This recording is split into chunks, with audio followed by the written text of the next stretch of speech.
할매 허준 할매 한의학 박사 최정원입니다.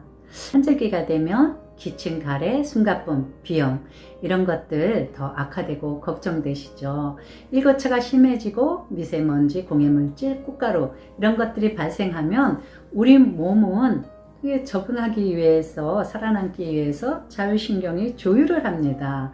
그런데 이 자율신경 조율이 잘 안 되면 이런 증상들이 이제 더 악화되는 겁니다.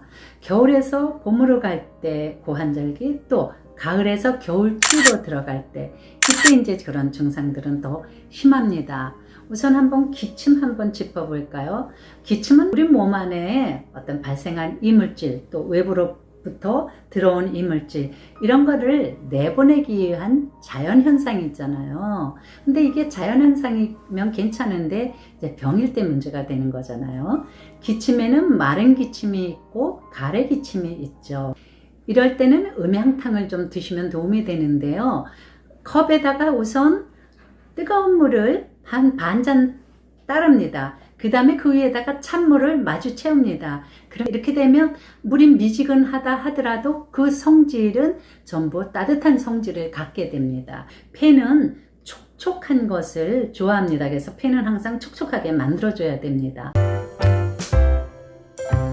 그 다음에 가래인데요. 한마디로 기관지에서 생긴 염증 분비물 있잖아요. 그리고 호흡을 할 때 들어온 미세먼지나 공해물질, 세균, 매연, 유해물질들.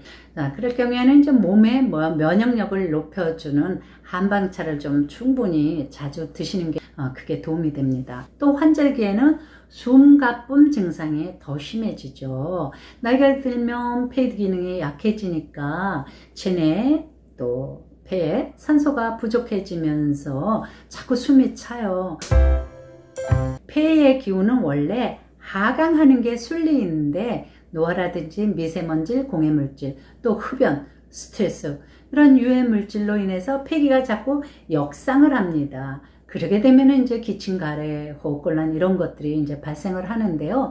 이럴 때 빨리 폐와 기관지를 대청소해서 폐를 맑게 청폐시켜야 합니다. 또 폐에 음액을 길러줘서 폐를 촉촉하게 맑게 만들어줘야 되는데요. 폐는 맑고 촉촉한 것을 좋아한다고 말씀드렸죠. 자, 그러면 폐에 맑아지는 청폐차 소개해 드리도록 하겠습니다. 군신좌사 배합비를 한번 맞춰봤습니다. 자, 그럼 뭐가 들어가는지 알아보겠습니다. 첫 번째로 맹문동인데요. 맹문동은 폐를 건강하게 하고 특히 폐에 음액을 길러주는 데는 아주 최고입니다. 자, 이렇게 보시면 요게 이제 맹문동입니다. 맹문동이 아주 그런데 최고고요. 그 다음에는 오미자입니다. 보이시죠? 오미자. 자, 오미자인데 오미자는 폐와 신장을 건강하게 하는데 구해허천한다고 합니다. 구해허천은 뭐냐 하면 오래된 기침이라든지 기관지 천식이라든지 이런 오래된 것들, 오래된 기관지와 폐 질환, 구해허천 이것을 오미자가 치료하는데 굉장히 좋습니다. 그 다음에는 길경이 있습니다. 길경은 도라지 말린 거죠. 자, 이 길경은 폐를 건강하게 강화시키고 또 진해 거담시키는데 아주 좋은 요약이죠.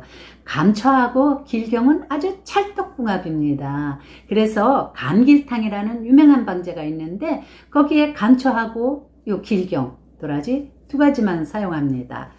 그 다음에는 감초가 있습니다. 감초는 해독작용을 해요. 그래서 미세먼지, 공해물질 이런 것들에 해독을 하고 또 폐를 촉촉하는데 효능을 합니다.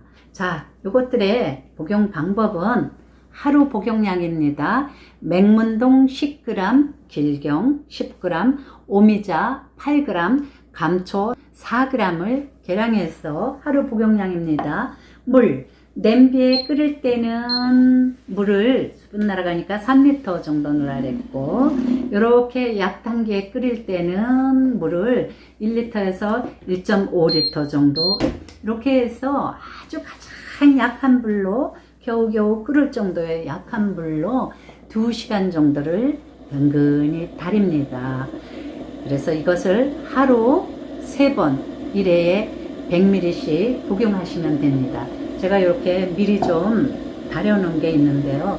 오미자도 들어가고 감초도 들어가다 보니까 색도 예쁘지만 맛도 굉장히 맛있을 겁니다. 한번 먹어볼까요? 아, 정말 맛있네요. 이렇게 먹을 때 이거 식감이라 그랬죠. 이게 좋아야지 됩니다.